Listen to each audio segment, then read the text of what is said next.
الحمدللہ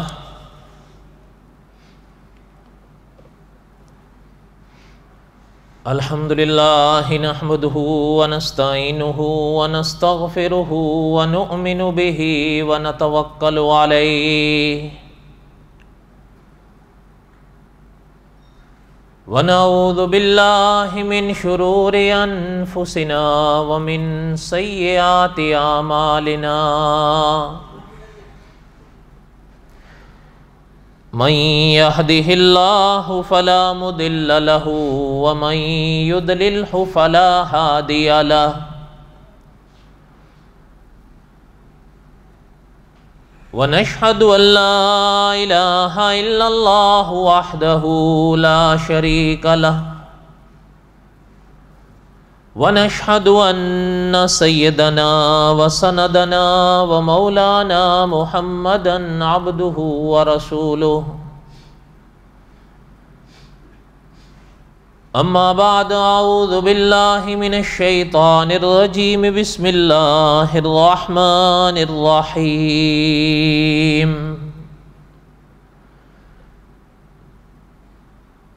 الف لام را تلک آیات الکتاب المبین انا انزلناه قرآنا عربیا لعلکم تعقلون نحن نقص علیک احسن القصص بما اوحینا الیک هذا القرآن وَإِن كُنْتَ مِن قَبْلِهِ لَمِنَ الْغَافِلِينَ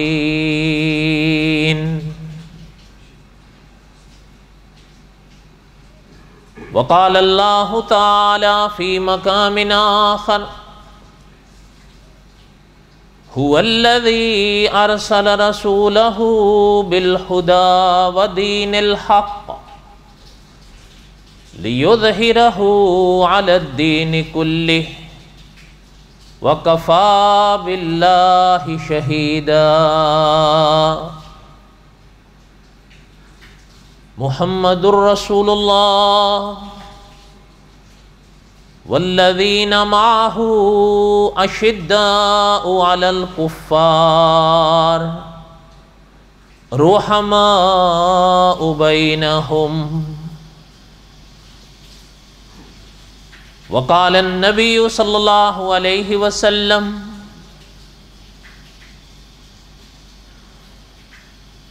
من يرد الله به خيرا يفقهه في الدين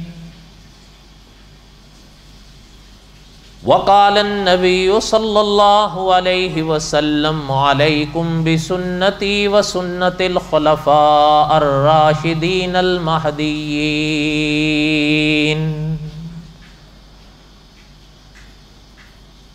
صدق الله العظيم وصدق رسوله النبي الكريم ونحن على ذلك لمن الشاهدين والشاكرين والحمد لله رب العالمين اللهم صل على محمد وعلى آل محمد كما صليت على إبراهيم وعلى آل إبراهيم إنك حميد مجيد اللهم بارك على محمد وعلى آل محمد كما باركت على إبراهيم وعلى آل إبراهيم إنك حميد مجيد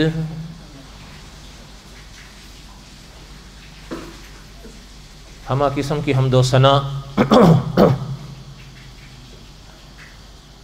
اللہ ذات لم یزل لا یزال کی پاک ذات کے لیے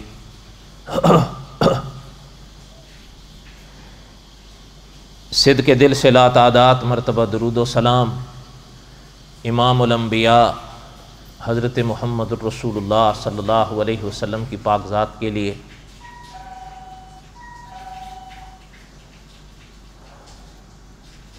جمعے کے بیانات میں قصص الانبیاء علیہ الصلوۃ والسلام کے اسباق میں پڑھ رہا تھا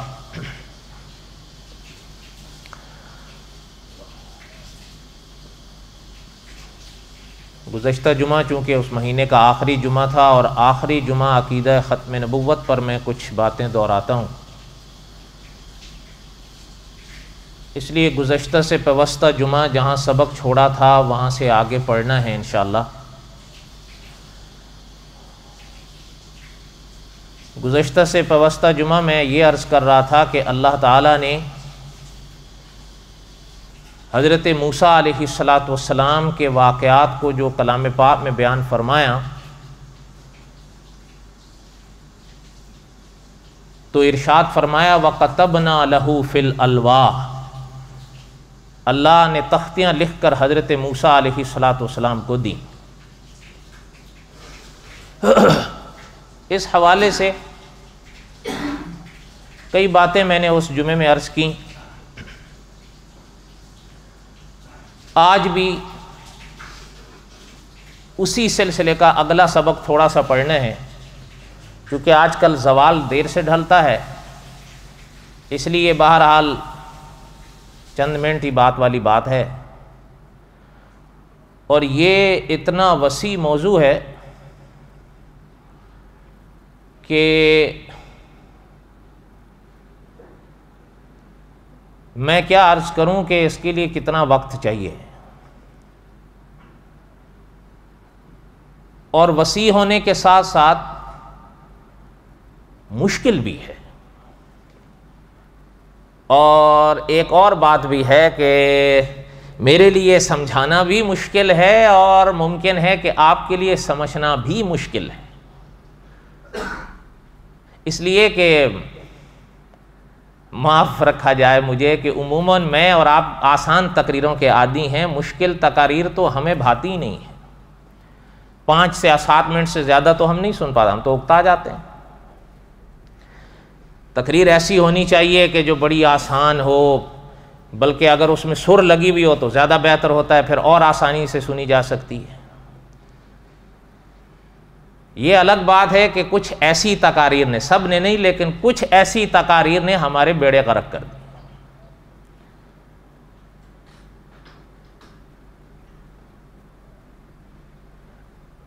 اس لیے میں اب میں آپ سے کیا کہوں کہ 1 2 دن 3 دن سے میں سوچ رہا تھا کہ میں نے کہا یہ جو آج والا یہ بیان ہے اس کو میں کروں گا کیسے۔ بھئی مسئلہ یہ ہے کہ سامنے سمجھنے والا بھی تو مسئلہ ہے نا۔ اب وہ جیسے کہتے ہیں نا کہ پوچھی زمیں کی تو کہی آسماں کی، تو پھر کیا ہو۔ بہرحال توکل علی اللہ، کچھ باتیں عرض کرنے کی کوشش کروں گا، بس دعا کریں۔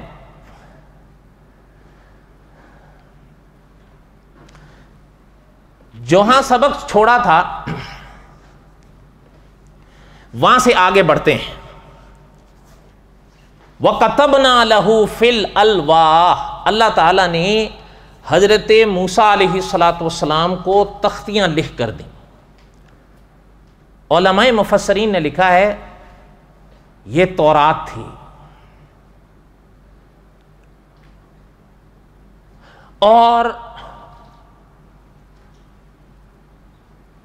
اس کتاب کی عظمت کے حوالے سے 1 2 باتیں میں نے اس درس میں عرض کر دی تھیں،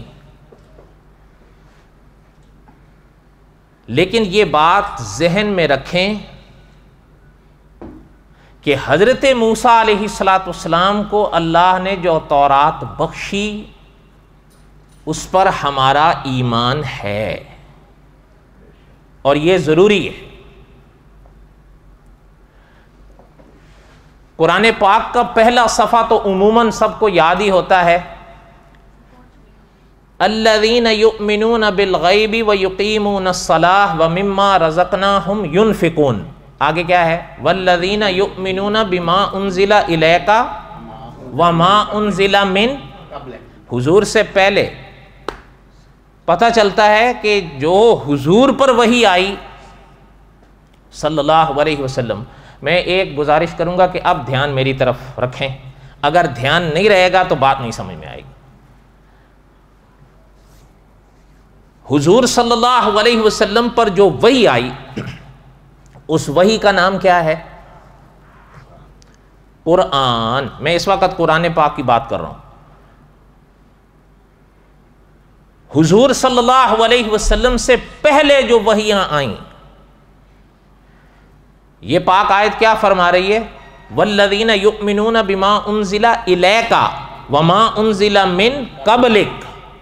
پتہ چلتا ہے ہم نے ان تمام وحیوں پر ایمان رکھنا ہے جو حضور پر آئی، جو حضور سے پہلے انبیاء پر آئیں ان پر بھی۔ اس لیے آپ صلی اللہ علیہ وسلم ایک پاک جملہ پڑھایا کرتے تھے صحابہ کو، آمنت باللہ ورسلہ۔ اسی حوالے سے علماء لکھتے ہیں یاد رہے ایمان کے لیے ان تمام انوار پر ایمان رکھنا ضروری ہے۔ اللہ نہ کرے کفر کے لیے ان تمام کا انکار ضروری نہیں، ایک کے انکار سے بھی انسان دائرہ اسلام سے باہر ہو جائے گا۔ ہاں یہ یاد رہے، ذہن میں موٹی سی بات بٹھا لیں، ہمارا ایمان اس تورات پر ہے جو وَكَتَبْنَا لَهُ فِي الْأَلْوَاحِ، اللہ نے لکھ کر حضرت موسیٰ کو تختیوں پر دی تھی۔ کون سی تورات پر ہے؟ جو حضرت موسیٰ علیہ السلام کو اللہ نے لکھ کر۔ یہ بات میں کیوں کہہ رہا ہوں؟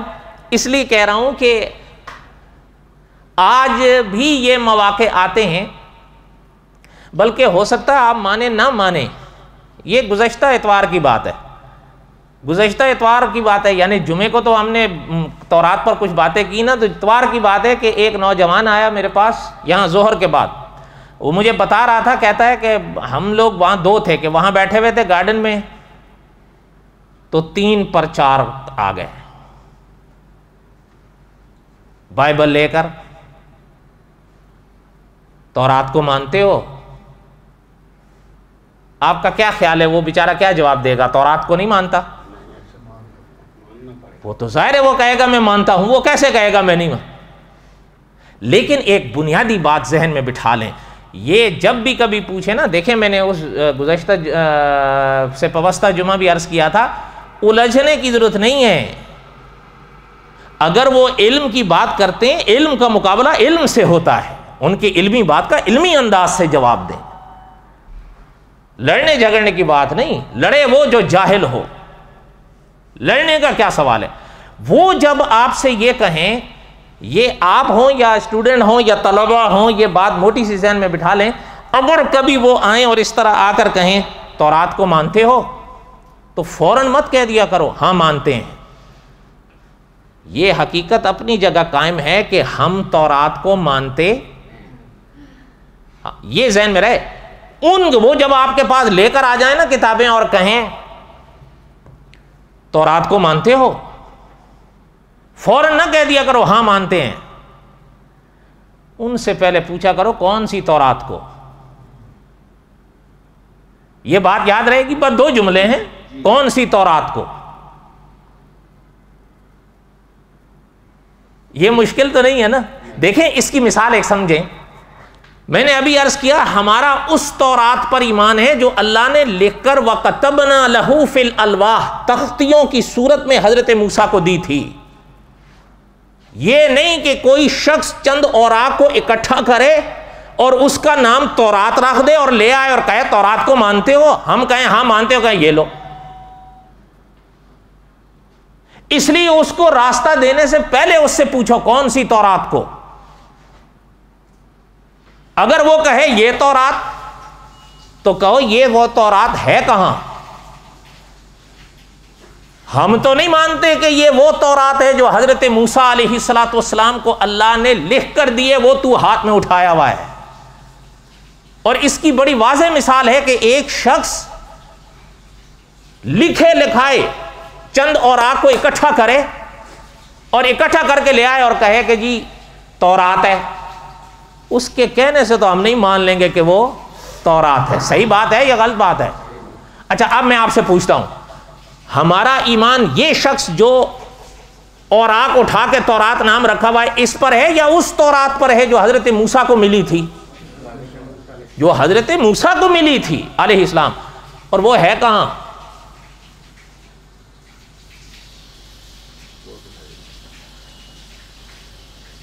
یہاں تک بات سمجھ آئی ہے؟ کوئی مشکل تو نہیں ہے؟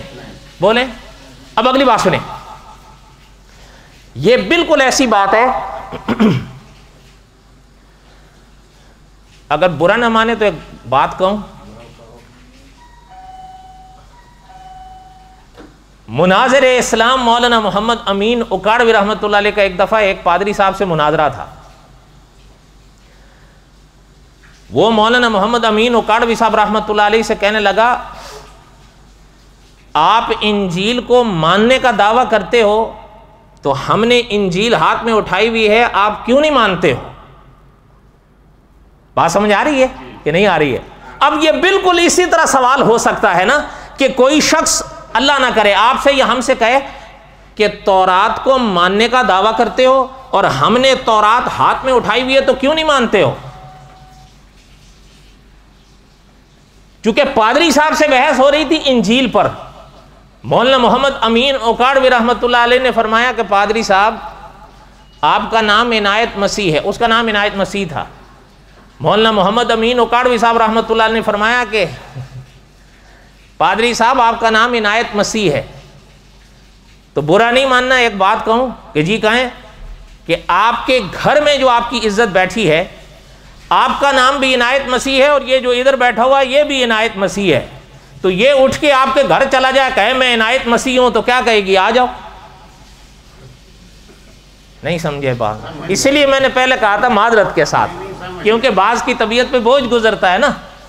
لیکن یاد رکھیں یہ جو دائرے ہوتے ہیں وہاں پر کہیں نہ کہیں ایسے جواب کی ضرورت پڑتی ہے. ظاہر بات ہے کہ وہ عزت کہے گی کہ بھائی تو عنایت مسیح میرے شوہر کا ہم نام تو ہے لیکن میرا شوہر نہیں. مولانا امین اکاڑوی رحمۃ اللہ علیہ نے فرمایا کہ ان اوراق کا تم نے نام تورات رکھ لیا ہے، یہ وہ تورات نہیں ہے جو حضرت موسیٰ کو قدرت نے لکھ کر تختیوں پر دی تھی.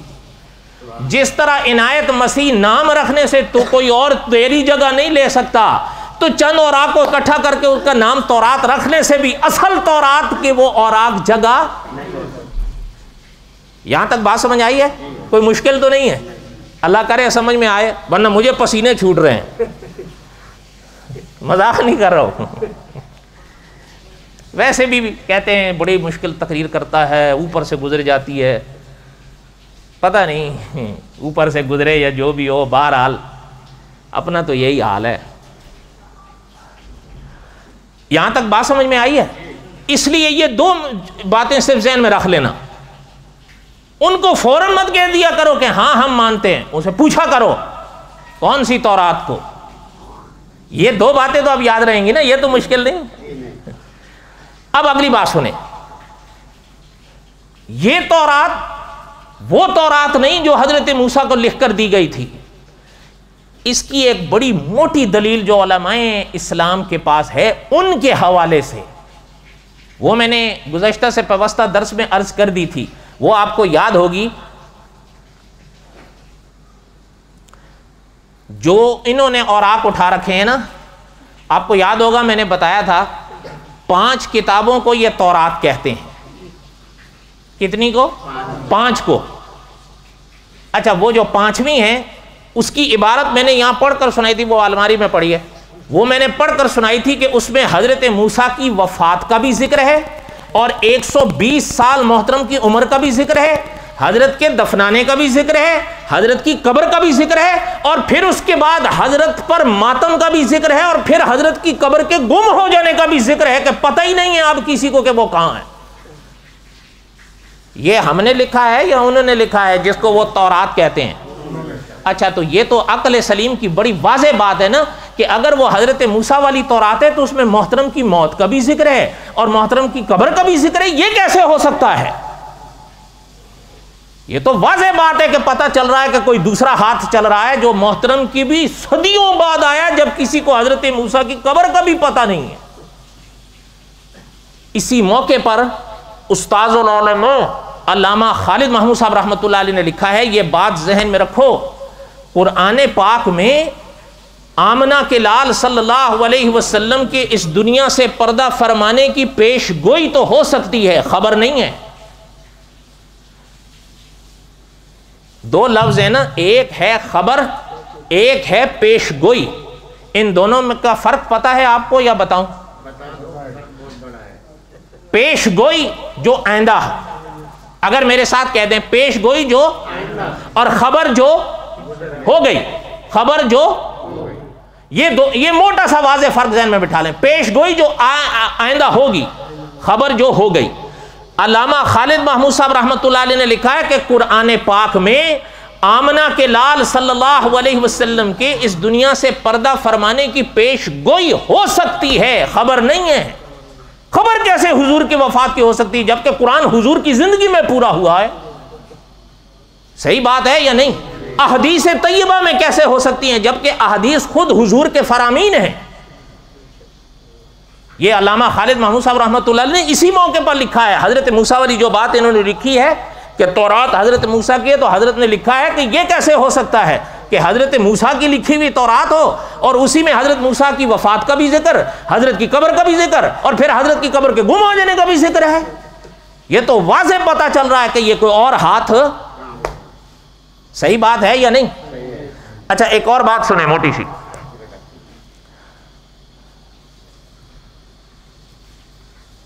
مولانا رحمت اللہ کیرانوی رحمت اللہ علیہ نے اپنی کتاب اعجاز عیسوی میں، یہ حضرت کی کتاب ہے، پوری بائبل کے تعارف پر ہے، پوری کتاب اردو میں ہے ہی اردو میں. وہ اس میں حضرت نے 9 تاریخی اسباب پیش کیے ہیں کہ تورات میں اللہ معاف فرمائے بدلاؤ، اور پھر وہ تو یہ تورات وہ نہیں، اس کے تاریخی 9 اسباب پیش کیے ہیں. ان میں سے ایک موٹا سا سنیں آپ. قرآن پاک میں اللہ ذل جلالہ والاکرام نے ایک بات ارشاد فرمائی بنی اسرائیل کے بارے میں. فَإِذَا جَاءَ وَعْدُ أُولَاهُمَا بَعَثْنَا عَلَيْكُمْ عِبَادًا لَنَا أُولِي بَأْسٍ شَدِيدٍ فَجَاسُوا خِلَالَ الدِّيَارِ وَكَانَ وَعْدًا مَفْعُولًا. یہ بنی اسرائیل کے بارے میں اللہ تعالیٰ نے قرآن پاک میں ارشاد فرمایا. یہ کیا ہے؟ دھیان دینا. اللہ تعالیٰ نے بنی اسرائیل کے لچھن ویسے ہوئے جیسے اب ہمارے ہیں. ناراض تو نہیں ہوں، یہ واقعہ لکھا ہوا ہے کتابوں میں. ہو سکتا ہے آپ کہیں یہ کیا کہہ رہے ہو، واقعہ لکھا ہوا ہے کتابوں میں. بعض علماء نے لکھا ہے مثال کو بالکل ذہن کے قریب کرنے کے لیے کہ بنی اسرائیل کے حالات اور لچھن جب ویسے ہوئے جیسے، بولو نا، ہے ذرا مشکل سے الفاظ ہیں یہ. وہ مولانا سرفراز صاحب رحمۃ اللہ علیہ ایک مصرع فرمایا کرتے تھے کہ آئینہ جو دکھایا تو برا مان گئے. اس میں بھی ہوں، اس میں آپ بھی. علماء نے لکھا ہے یہ آیت جو اللہ پاک نے کلام پاک میں ارشاد فرمائی یہ اس موقع کے حوالے سے ہے بنی اسرائیل کے لیے جب ان کے لچھن بگڑے. اچھا جب بگڑے فَإِذَا جَاءَ وَعْدُ أُولَاهُمَا، اللہ نے فرمایا جب پہلے وعدے کا وقت آیا، جب پہلے وعدے کا وقت آیا، بَعَثْنَا عَلَيْكُمْ عِبَادًا لَنَا، اللہ نے فرمایا ہم نے تمہارے اوپر ایسے اپنے بندے مسلط کیے، اُلی بَأْسٍ شَدِيدٍ، جو سخت جنگجو تھے، فَجَاسُوا خِلَالَ الدِّيَارِ، وہ تمہارے شہروں میں گھس کے چھا گئے تھے، وَكَانَ وَعْدًا مَفْعُولًا، اللہ نے فرمایا یہ ایک ایسا وعدہ تھا جسے ہونا ہی تھا. یہ کیا ہے؟ علماء نے لکھا ہے یہ وعدہ تھا اللہ کا بنی اسرائیل سے کہ اگر تمہارے لچھن بگڑے تو ہم تمہارا یہ حشر کریں گے. ان کے لچھن بگڑے، اللہ تعالیٰ نے ان پر قہر نازل کیا، لیکن وہ قہر کیسے آیا؟ بخت نصر کی صورت میں. یہ ایک بادشاہ تھا بابل کا، اس نے ان پر جو حملہ کیا ان کی اینٹ سے اینٹ بجا دی، ان کا سطح، بلکہ یعنی بعض تاریخ کی کتابوں میں اللہ بہتر جانتے ہیں، بعض تاریخ کی کتابیں بتاتی ہیں 70,000 لاشیں اٹھائیں ان لوگوں نے، چھوڑا نہیں ان کو. حتیٰ کہ علماء تاریخ نے لکھا ہے کہ پھر اس نے تورات کو بھی نہیں چھوڑا. وہ خود مجوسی تھا، وہ خود کیا تھا؟ اس نے تورات چھوڑنی تھی؟ آپ بولو. حضرت موسیٰ کے زمانے کے بعد کی یہ بات ہے، حضرت موسیٰ کے زمانے کی بات نہیں، حضرت اس دنیا سے جا چکے تھے. اس نے ان کی اینٹ سے اینٹ بجائی. اچھا یہاں تک کہ عہد عتیق کی کوئی کتاب اس نے نہیں چھوڑی اور ان کو غلام بنا کے رکھا، بعد میں غلام بنا کے بابل بھی لے گیا. اچھا جب اللہ تعالیٰ معاف فرمائے، یہ جو قرآن پاک کی آیت میں نے پڑھی ہے نا، یہ واقعہ اس کی تفسیر میں بھی ہیں اور یہ وہ واقعات ہیں جو اہل کتاب خود مانتے بھی ہیں کہ ایسا ہوا ہے. اس کے دلائل اپنی جگہ موجود ہیں، اب خیر وقت نہیں. بس ایک موٹی سی بات ذہن میں رکھیں، پتہ چلتا ہے کلام پاک کی اس آیت سے کہ ان کے اوپر کوئی حادثہ گزرا تھا ان کے کرتوتوں کے عوض، ان کے، یہ تو آپ جانتے ہیں نا قرآن پاک میں اللہ نے فرمایا وَمَا ظَلَمْنَاهُمْ وَلَٰكِنْ كَانُوا أَنفُسَهُمْ يَظْلِمُونَ.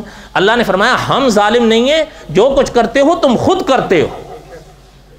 بنی اسرائیل کو بھی اللہ نے فرمایا تھا کہ اگر تم بگڑے تو پھر ہم تمہارے ساتھ وہ کریں گے جس کا ذکر اس آیت میں ہے.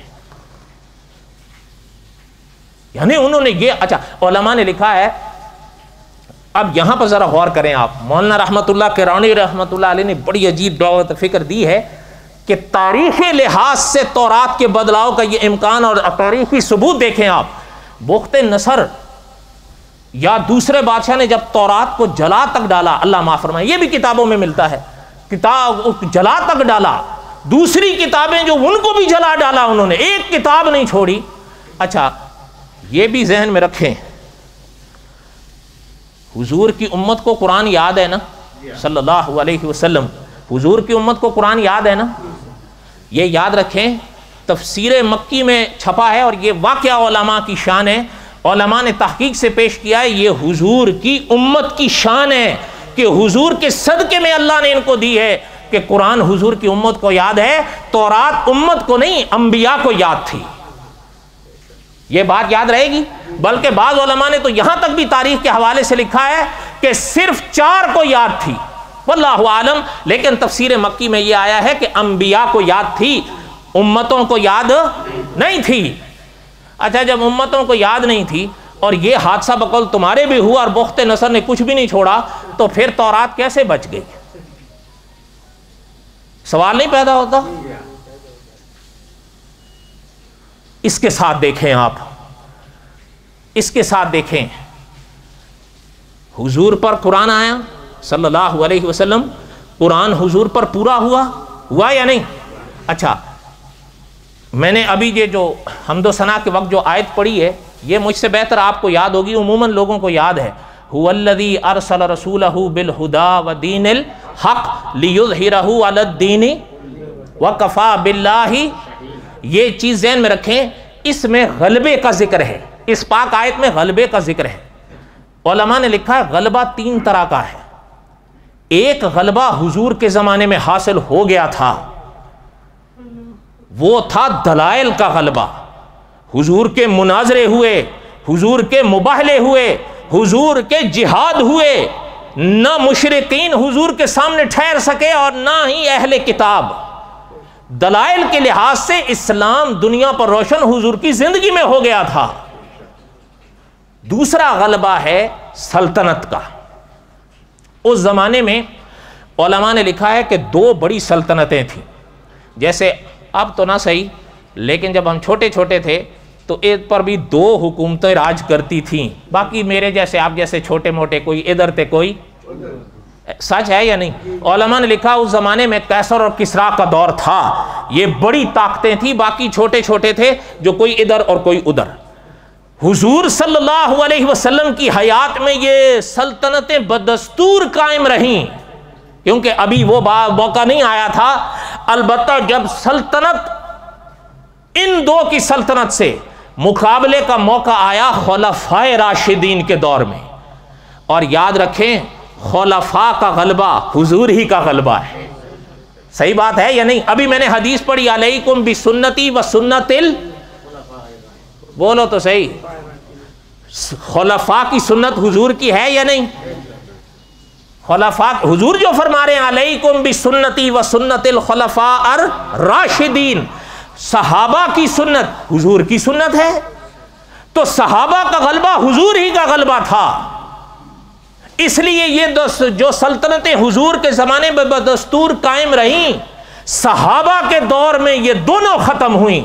کیسر پر بھی صحابہ کے جھنڈے لہرائے اور کسرا پر بھی صحابہ کے جھنڈے لہرائے۔ صحابہ کے جھنڈے لہرانے کا معنی یہ حضور کے جھنڈے لہرائے، اور حضور کے جھنڈے لہرانے کا معنی یہ ہے کہ اللہ کے حکم کے جھنڈے لہرائیں۔ یہاں تک بات سمجھ آئی ہے میرے دوستو؟ اب آخری بات سنو،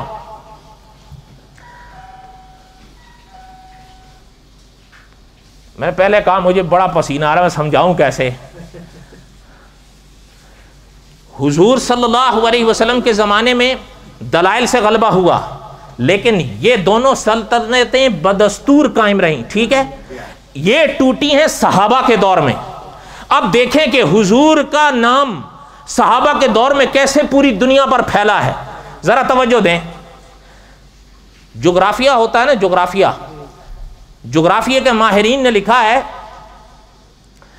عرب جو ہے، عرب جسے آپ اور ہم اب سعودی عرب کہتے ہیں، یہ عرب 9 لاکھ مربع میل پر پھیلا ہوا ہے۔ میں صرف ایک بات سمجھانے کے لیے یہ کہہ رہا ہوں، یہ اس لیے کہہ رہا ہوں تاکہ اگلی بات سمجھ میں آئے۔ کتنا؟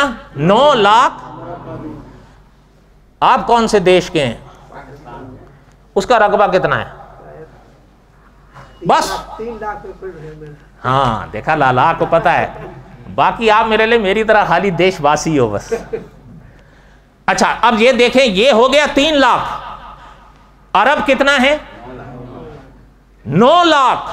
اب سنیں، علماء نے لکھا ہے جب آپ صلی اللہ علیہ وسلم نے اس دنیا سے پردہ فرمایا، حضرت رفیق دم ہجرت آئے رضی اللہ تعالیٰ عنہ، محترم کے دور میں حضور کا نام، حضور کا دین پہنچا 11 لاکھ مربع میل۔ کتنا؟ یہ سمجھیے گا، عرب کتنا ہے؟ ابھی جو سعودی عرب ہے وہ کتنا ہے؟ حضرت رفیق دم ہجرت کے دور میں کہاں تک پہنچا حضور کا جھنڈا؟ 11 لاکھ۔ اب سنیں، جب حضرت رفیق دم ہجرت اس دنیا سے چلے گئے، حضرت عمر بن خطاب آئے رضی اللہ تعالیٰ عنہ، حضرت جب آئے، حضرت نے جب اس دنیا سے شہادت پائی اور تشریف لے گئے، تو علماء نے لکھا ہے حضور کا نام حضرت عمر بن خطاب رضی اللہ تعالی عنہ 22 لاکھ مربع میل پر لہرا گئے۔ سمجھ آئی؟ آگے سنیں، حضرت عثمان شہید ہوئے تو آئے حضرت عمر شہید ہوئے تو آئے حضرت عثمان، حضرت عثمان رضی اللہ تعالیٰ شہید ہوئے، اور حضرت کو جب لے جایا گیا دفنانے کے لیے، علماء نے لکھا ہے محترم کا جنازہ جب اٹھا تو حضرت عثمان بن عفان رضی اللہ تعالیٰ حضور کا نام 44 لاکھ مربع میل تک لہرا گئے۔ اب آئے حضرت علی رضی اللہ تعالیٰ، حضرت علی رضی اللہ تعالیٰ آئے، حضرت محترم بھی شہید ہوئے، کیونکہ یہ آپ سب جانتے ہیں حضرت عمر بھی شہید، حضرت عثمان بھی شہید، حضرت علی بھی شہید۔ جب حضرت علی شہید ہوئے، علماء نے لکھا ہے 22 لاکھ مربع میل پر حضرت علی کی آواز لگتی تھی خلافت کی۔ اس میں تھوڑا سا آپ ہو سکتا ہے سوچ میں پڑیں کہ 44 لاکھ 22 لاکھ، آپ کو پتہ ہے حضرت علی کے دور میں ایک اختلاف اٹھا تھا، بس اشارہ کر دیا ہے، پھر وقت آئے گا ماہ رمضان میں تو بتاؤں گا انشاءاللہ۔ آگے سنیں، جب حضرت علی گئے اور آئے حضرت حسن نے تقریباً 6 ماہ بعد اپنا ہاتھ رکھ دیا حضرت معاویہ رضی اللہ تعالیٰ عنہ کے ہاتھ پر۔ حضرت معاویہ رضی اللہ تعالیٰ عنہ جب خلیفہ اور امیر المؤمنین بن کر بیٹھے، علماء نے لکھا ہے جب اس دنیا سے گئے، میرے ساتھ کہہ دیں، جب اس دنیا سے گئے تو 64 لاکھ 65 ہزار مربع میل پر حضور کا نام لہرا گئے۔ بات سمجھ آئی؟ بولیں تو صحیح، بات سمجھ آئی کہ نہیں آئی؟ اچھا میں اب آپ سے پوچھتا ہوں، جہاں جہاں حضور کا نام گیا، قرآن گیا یا نہیں گیا؟ خلفاء اپنا دستور قرآن پر رکھتے تھے، صحابہ اپنا عمل قرآن سے لیتے تھے، اس لیے جہاں جہاں حضور کے صلی اللہ علیہ وسلم کے صحابہ کو تو اللہ نے وہ سلطنت دی کہ قرآن پاک کا ایک لفظ تو کجا ایک حرف نہیں مٹنے پایا ہے، اس لیے قرآن کو جو درجہ تواتر حاصل ہوا ہے وہ اس تورات کو اب نہیں ہوا۔ یہ تو وہ اوراق ہیں جن کا نام رکھ دیا گیا ہے تورات۔ ہم یہ کہتے ہیں ہمارا ان جن اوراقوں کو تم نے اکٹھا کر کے تورات نام رکھ لیا ہے، اس پر ایمان نہیں، ہمارا ایمان اس تورات پر ہے جو وَكَتَبْنَا لَهُ فِي الْأَلْوَاحِ، اللہ نے لکھ کر حضرت موسیٰ کو دی تھی۔ بات سمجھ آئی ہے کہ نہیں آئی ہے؟ ابھی یہ بیان ادھورا ہے، انشاءاللہ اگر اللہ نے زندگی دی تو بقایا آئندہ سنتیں پڑھ لیں وما علینا الا البلاغ المبین.